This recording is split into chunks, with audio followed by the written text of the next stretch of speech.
Good morning, everybody. This is Jeff J. Brown, China Rising Radio Sino Land in Shenzhen, just south of the Tropic of Cancer. And normally on China Rising, the fans know that we talk about overthrowing Western capitalism and overthrowing Western colonialism and the Chinese Revolution, etc. But today we've got a different kind of revolution. I have on the show David Bash from International Pop Overthrow. How are you doing today, David? I'm well, Jeff. How are you? Super. David is in Los Angeles, halfway around the world. He's the founder and CEO of International Pop Overthrow Music Festival, which is held annually in 13 to 16 cities around the world, including Los Angeles, San Francisco, Portland, Seattle, Phoenix, Chicago, Nashville, Atlanta, Austin, Boston, New York, Philadelphia, Arlington, Toronto, Vancouver, BC, Stockholm, Sweden, and Liverpool, UK at the Cavern Club, no less. Wow, that's iconic. The festival is dedicated to bring classic pop music to the public. And I have information here on the interview page in order to contact David. I'm really happy to have you on the show, and thank you for joining us, David. Thank you for having me. Probably, I don't know how much Radio Sinoland fans out there know, but I am a massive music nut, and I grew up in the late '60s and '70s, with Big Star and the Raspberries and Bad Company and Todd Rundgren and the Knack and Flamin' Groovies and Nick Lowe, among many more. And it wasn't until 10 years later that I heard that they were, quote, power pop, end of quote, artists, and Big Star and the Raspberries were considered the founders of the sound. Then when my wife and I owned a CD store in France in the 90s, I really did my research. I fell in love with power pop from the 70s up to today and have amassed a very good collection of this genre, including the full IPO collection, which we'll talk about more later. David, please define for us power pop music and tell us a little bit about its genesis, past, and current trends. Before I do, I think you meant to say Badfinger, not Bad Company. Oh, did I say company? Oh, my gosh. Yeah. Oh, but you're right, Badfinger. My gosh, I made a mistake. That was a common mistake in the 70s. Yeah, the completely different sound. Go ahead. Yeah. Badfinger. Thank you. Certainly one of the greats of power pop. Yeah. Very difficult to define power pop.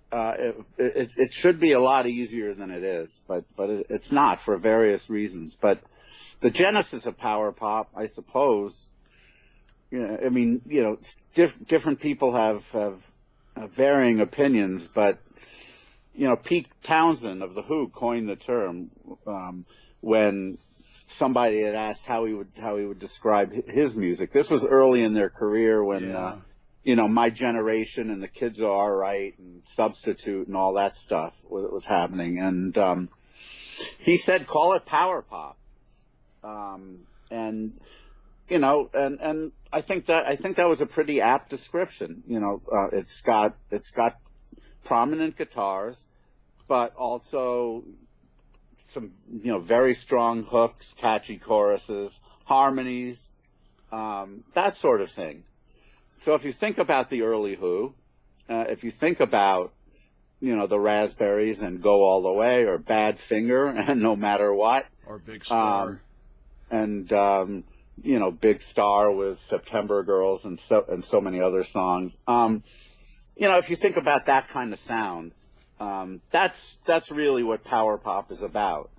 Now, having said that, and given the renaissance of power pop that took place in the 90s and is still really taking place, a lot of bands who are influenced by the ones we've mentioned, but maybe have veered a bit from that sound, are also labeled as power pop. So you'll see bands that, they'll have a they'll have a melody that might remind one of Badfinger or Emmett Rose, another one I could have mentioned earlier, or Cheap Trick, but their sound is maybe a little bit softer. They'll get lumped into the power pop category. What power pop has essentially become then is whatever fans of power pop like. So even if the sound isn't strictly power pop, yeah, I mean, even if the sound isn't strictly power pop, if it has, if it still has strong hooks and nice harmonies and, other elements of the genre, it'll be lumped into that category. So, these days you have a lot more bands who are being called power pop than maybe you would have back in its original heyday in the 70s. Huh, that's interesting. Well, and then of course, like in the late 70s, you had punk, and then there was this sort of like, pop, power pop, punk crossover, and then you had new wave in the 80s, and a lot of that was definitely, in the power pop, venue with, or the power pop sound, with the jangling guitars and the walls of harmonies and that kind of stuff. So it's an amazing genre. Yeah, I mean the late '70s were sort of power pop second wave when when bands like Cheap Trick and Shoes, Off Broadway, the Rubinoos, several others were doing that kind of sound. In the '80s, power pop the number of bands doing it dwindled because, as you mentioned, new wave, new romantic, a lot of synths were starting to take over. Yeah, Depeche Mode and that kind of stuff. Sure. And there weren't that many power pop bands, certainly not on the radio, but even in the underground there were fewer because it seemed to be a genre that just wasn't taking. And so, bands, if they wanted to try to make it, they were doing, they were gravitating towards the sounds that the radio was playing. Yeah.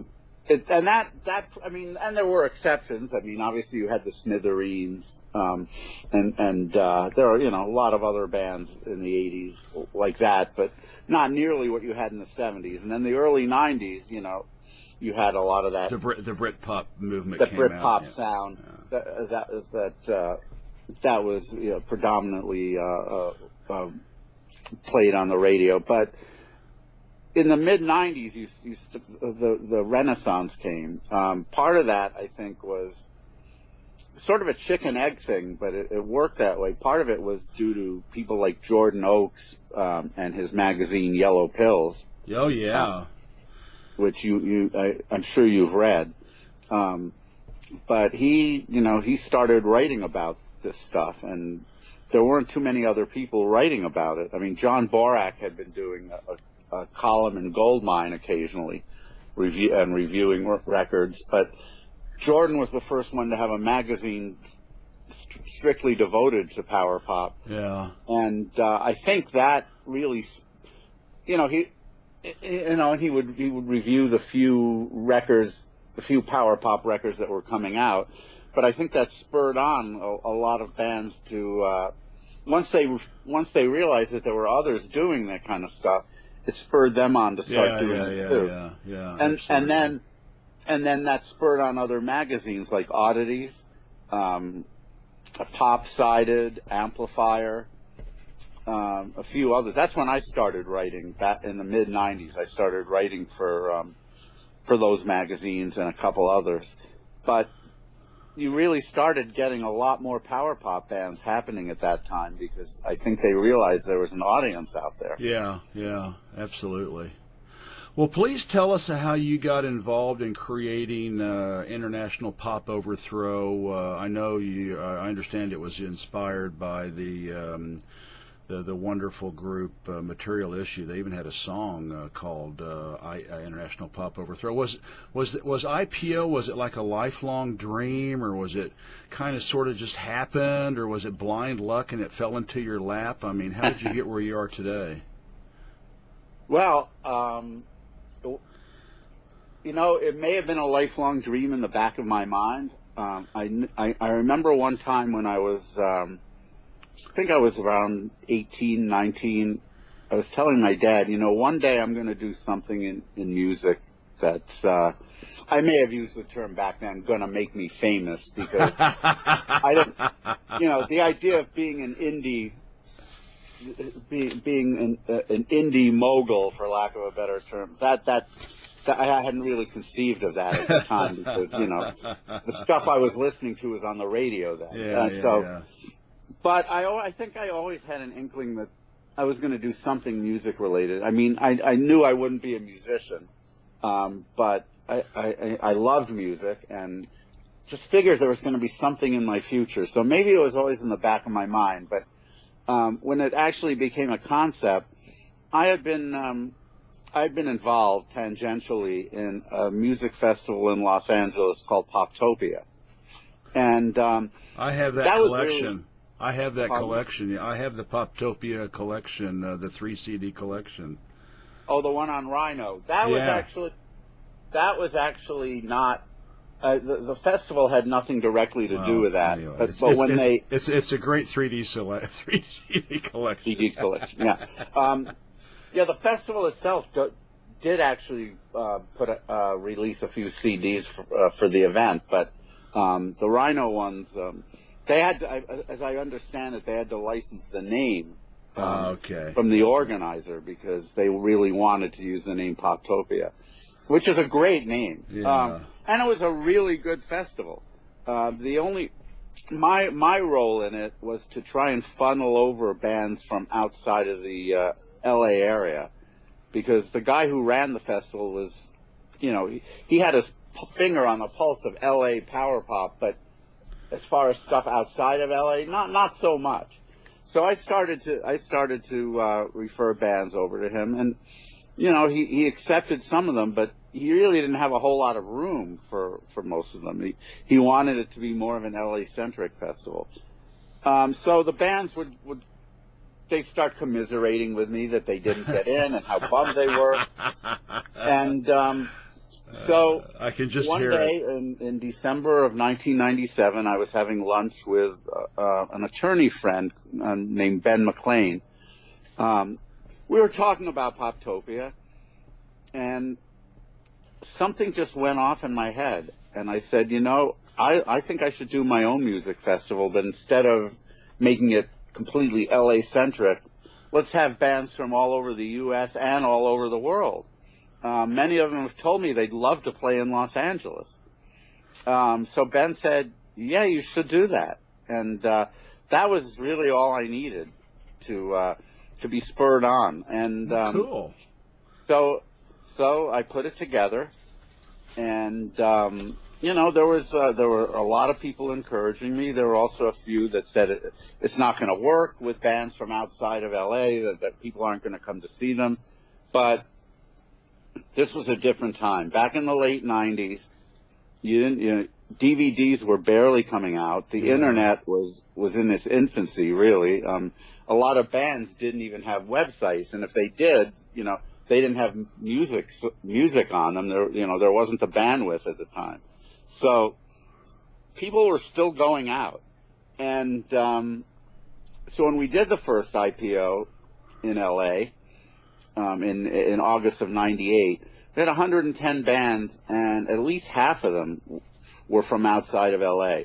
And it worked. I mean, amazing. The shows were almost all, fully packed. It was really something. I think the exoticism of the festival, plus, there were some bands who were coming from outside the U.S. that people have heard of, and it worked great. And I did that. I did it exclusively in LA for the first 4 years. But in year 4, we had a panel discussion. And at that point, bands said to me, you know what, it's time you took this festival on the road. I mean, they loved coming to LA to play, but it was getting expensive. Yeah, I can imagine. So, God almighty. So at that night, a friend of mine, his name's Michael Mazzarella from the band The Rooks. You may know them. Yeah. Great power pop band. Anyway, he's from New York, and he said, you should do it in New York before you do it anywhere else. He said, I know a lot of venues. I'll get you in. True to his word, he did. And we used several venues. And this is interesting because the first one we did in New York was in December of 2001. So not long after September 11th. In fact, I had the festival booked before September 11th. So after that happened, I waited about a week, or maybe even longer. Maybe it was 2 weeks. And then I contacted all the bands and I said, should we do this? And to a person, they responded and said, absolutely, we really need it. So I had all these venues, many of which were in the no entry zone. So I was wondering if it was even going to be able to happen. I mean, like I said, we had a schedule for December, but by that time, all of the venues were accessible, and it wasn't easy. There was still a lot of road closures, but they were accessible, and the festival was a resounding success. It was wonderful. Wow! You really hit the zeitgeist, David. Yeah. At that particular moment, especially. And then the following year, we brought it to Chicago, and that's where the Material Issue connection comes in. Yeah. One of the reasons I named the festival International Pop Overthrow was because of Material Issue's album of the same name. Yeah. And which this is because, it's a quintessential power pop album. Yeah, it's unbelievable. And the main singer-songwriter of Material Issue, Jim Ellison, had tragically taken his own life not long before. I know. So I wanted to pay tribute to him and to Material Issue by naming the festival International Pop Overthrow. The other reason for the name was I wanted to take an international pop scene, put it under one umbrella, as it were, and have it overthrow what was on mainstream radio at the time, which, as you remember, was a lot of really non-melodic stuff like Korn and Limp Bizkit. Plus you had Britney Spears, and you had the boy bands, and you just had stuff that really wasn't in any way related to the kind of music that, me and my friends and all of those bands were into. Jangling guitars and layers of harmonies. Right. So we were hoping that this music might have not just an underground renaissance, but a mainstream renaissance, and that radio would start to re-embrace it. And so that was another reason for the name. I have to say, after 22 years, that's one goal that we have not reached, unfortunately. But that doesn't mean I'm not going to keep trying. That's right. Well, please tell us about your annual IPO concert tours. I mean, now it's global. I understand you have the U.S. version. I got on your website. There's a festival in Liverpool, England, and then one right after that in Stockholm, Sweden. And the latter two are coming up starting next week. And I was amazed to see the festival schedule in Liverpool. I mean, it is like a full week long, 2 stages. I mean, there must be close to 100 acts. Please tell us about, your IPO, your concert tours, and who these bands are and where do they come from. Well, I'll talk about Liverpool specifically first. Back in early '03, I got an email from a woman named Jean Catherall. I did not know her, but she knew one of the bands that actually had never played IPO, but told her about it and what it was about. She asked me, "Have you ever thought about doing a festival in Europe?" And I said, "Well, I kind of have, but I haven't really made any plans to do so." She said, "What about Liverpool at the Cavern Club?" And you could have knocked me over with a feather. Yeah, iconic. I said, "Well, I would love nothing more, and she said, "Well, I work with the people who own the Cavern Club. Leave it with me for a few days. I'll be back with you."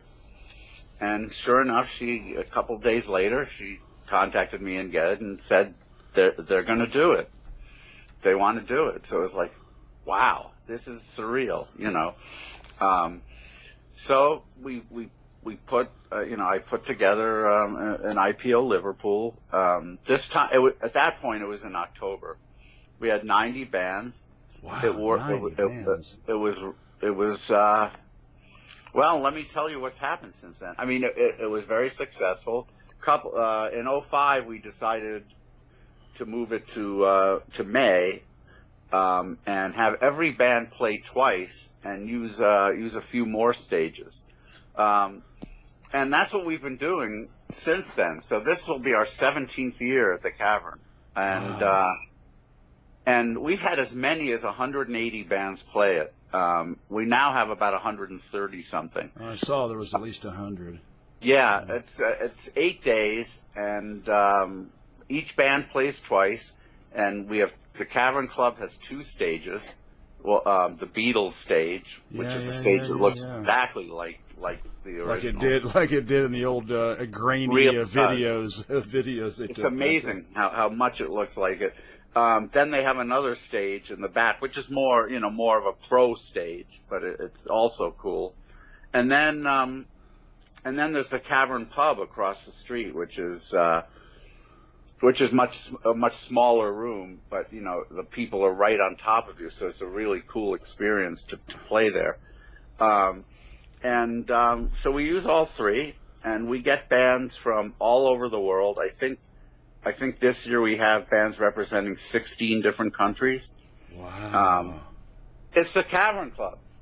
When you tell bands that they can play there, it's like, wow, that's where the Beatles played. Yeah, it's a bucket list thing for them, and so we're very fortunate to be able to get some of the best power pop bands around now, and not just power pop. I'll get to that later too, but just a lot of really cool bands from all over the world coming to this, and wow. It's really something. It's surreal. It still is, and the crowds are amazing, and the music is great, and the excitement is palpable. It's really something. The bands will come and play, and they'll go do Beatle tours, and they'll just have a really great time in Liverpool. As do my wife and I. Every year that we go. Are these bands? You have like 18 CD, 18 times 3. I mean, you've got like 50-something CDs of music, and all these these bands. I mean, are they weekend warriors? Doing gigs in hotels, universities, small venues. I mean, are they busking on street corners? Do they sell their own CDs? Are they touring on their own? I mean, are they a little of all of that? Go ahead. I mean, are they paying their bills? I mean, are they able to actually sustain themselves? Or are they like I said, you doing part-time jobs, or you get a little of all of that. I mean, IPO essentially showcases unsigned bands. That can be, as you call it, weekend warriors. It can be young bands trying to make it. To break it can be it can be more established bands who do tour but don't have a major label or anything. It can be all kinds. IPO has been criticized for having, quote, weekend warriors, end quote. My response to that is, what difference does it make whether music's a hobby for them or a vocation? The only thing that matters is, are they good? Yeah. And all that other stuff I don't even really think about. I just want good music. I don't care if it's by someone who plays once a year or every night. But I mean, it's mostly unsigned bands because bands who are signed have representation, and they want the moon, and I'm not in. And you're not an astronaut. not interested in dealing with right. Not interested in dealing with booking agents or managers in most cases because all and I get it. I mean, that's their living, but it's just incompatible with what I'm doing. So, because I remember, go ahead. We got to find bands who really want to be there and who enjoy playing, and who are very good.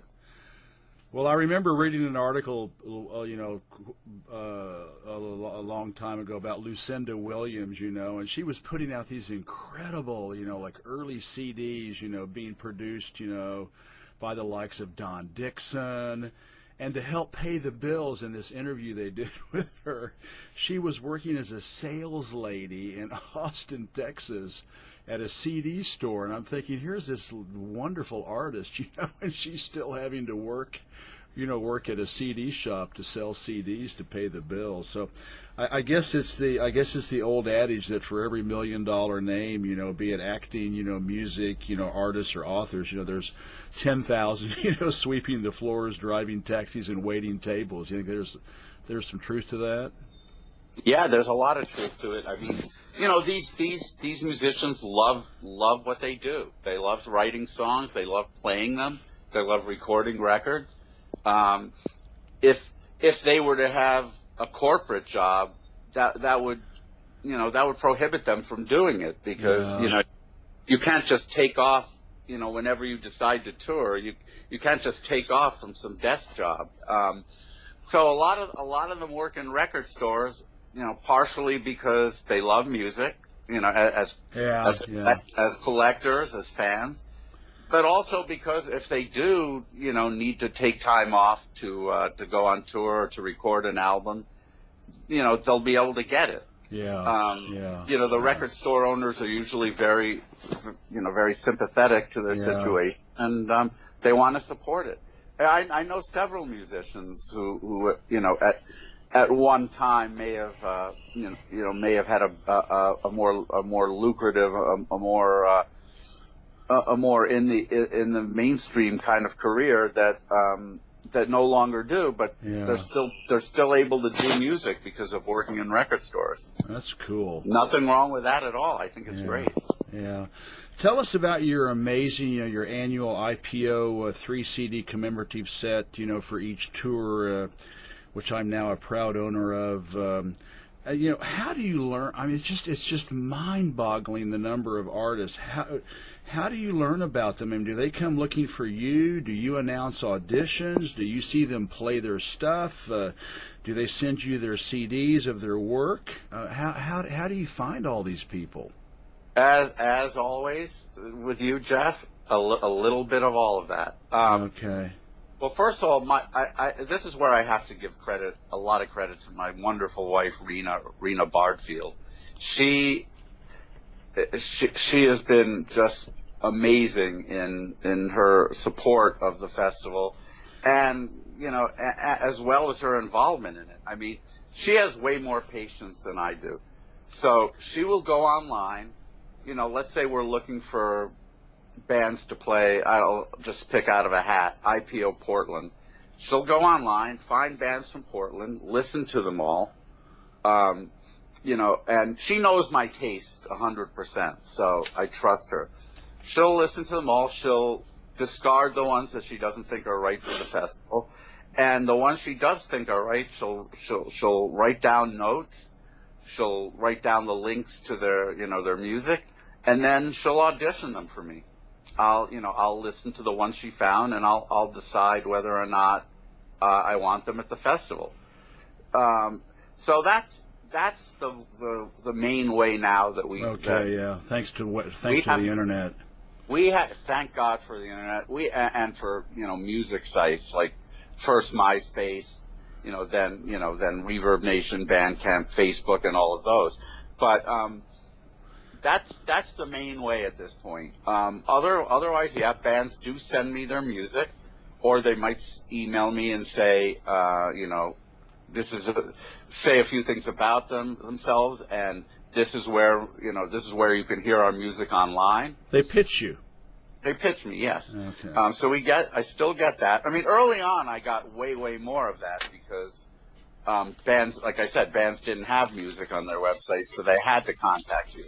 There was no way you were going to find them.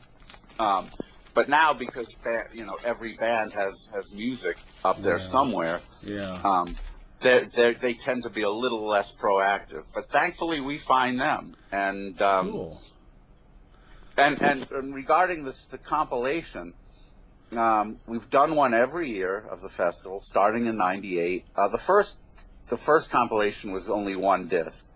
The next three were 2 discs, and then starting with Volume 5 and all the way through into this year, there's 3 discs. We're still working on this year's right now.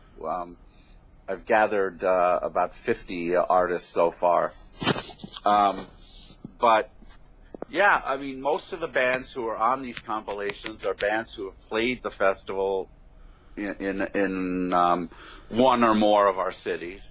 Every now and then, it's bands that aren't able to play for various reasons, but they're still good and they still want to be on the compilation. So we have some like that as well. It really is. I mean, these. I have to say, these compilations have been, considering how many songs are on them, they've been really solid. Every year. Well, the way I look at it is like, well, this is this band. They have one crack at getting their best song on the compilation, so the music is outstanding because it's the best. It's the best that each group has to offer. It's really usually good. It is, yeah. And sometimes I really love it when they ask me to choose the song, because then I know it's going to be good. Yeah. Well, do you produce and or record them, and then why or why not? And does IPO have a music label? Why or why not? In the traditional sense, I'm not a producer, but in the literal sense, I suppose I am, in that I have a mastering person. He'll master the tracks, but then I will listen to them to make sure that they've been mastered evenly, and that we don't have some that are louder than others, or some that maybe are too trebly or too bassy or whatever. So I'll oversee that. I oversee the graphics. I don't do them, but I oversee it all. So I'm in charge, essentially, of every area of the compilation. So in that respect, I'm a producer. Yeah, I don't work with Pro Tools or do any of the technical stuff, but I oversee everything. So yeah, in that respect, I do produce. We don't have a label, and the reason that we don't is because we've never had a problem getting a label, thankfully, to back us. We started with the 60s label Delphi. We did our first 2 on that because one of my good friends worked there, and he had an in, and he brought the project to them, and they took it. Then they went out of business, and we went with Not Lame, who... Oh, yeah, I've got some Not Lame records. I'm sure you do. Run by the estimable Bruce Brodin. It's funny, he was one of those guys who had such a mystique because nobody had ever met him. They just knew about it. They knew about his compilations. I mean, I'm sorry, his catalogs and his mail order company. So every time I would do an IPO, bands would say, "Is Bruce Brodin coming?" I'd get that at least 10, 20 times a festival. Then he did start coming, and people stopped asking because they kind of expected it. But Not Lame took over the compilation for about 10 years. Then Bruce switched his focus to a project called Pop Geek Heaven, which was a website that just very informative about pop, and they put their imprint on the IPO CD up until volume 20. Now, starting last year, and still, we're now involved with a great label, Omnivore Records, Mostly a reissue label, but they have released some current records by people like Chris Price and Derek Anderson, Kate Brennan, Jeffrey Gaines, several really cool pop artists. And they have tremendous distribution. And we, for the first time ever, last year, we actually sold out of the CD before it even hit street date. Wow. That was something. So we love Omnivore, and you know they seem to like us too. So we're very happy to be there. But yeah, because of all that, there hasn't been a reason for me to start a label, and Yeah. I don't know that I'd want to anyway. I mean, I'm so busy doing the festival. I mean, I've been asked to write books on various aspects of pop music, and and other things, and I usually have to turn it down because I just don't have the time. Sounds like you're just super busy. It's just unbelievable. So I take it then IPO is a full-time job for you. You're not waiting tables. Thankfully, no, I'm not. You're not working at you don't work with Lucinda Williams at the record store. Now that I wouldn't mind doing. Yeah. I'm sure she's very nice. Well, not just to work with her, but to work at a record store would not be a bad job at all. My wife and I owned one for 5 years. It was a blast. It was a blast. I don't know what kind of a boss you would be, but if you ever reopen it, you just let me know. Well, David, it's really funny you mentioned that because I've interviewed David Rovick a couple of times. Now he's not power pop. He's from Portland, and he's like the Woody Guthrie of the 21st century. And but he goes to Denmark and plays in Scandinavia, tours in Scandinavia, and he's actually going to work at a cafe this summer in Denmark.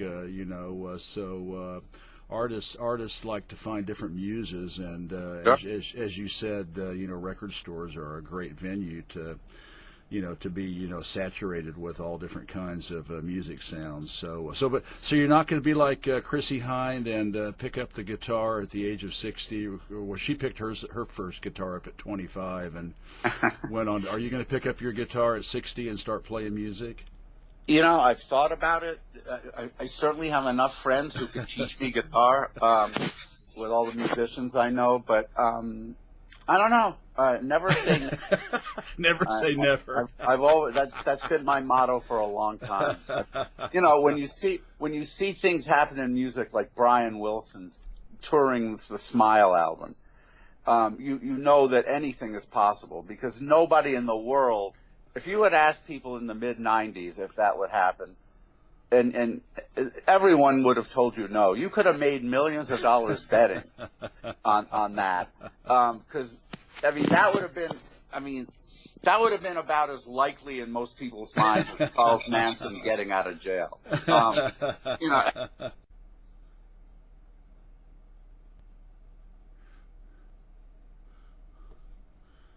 Yeah.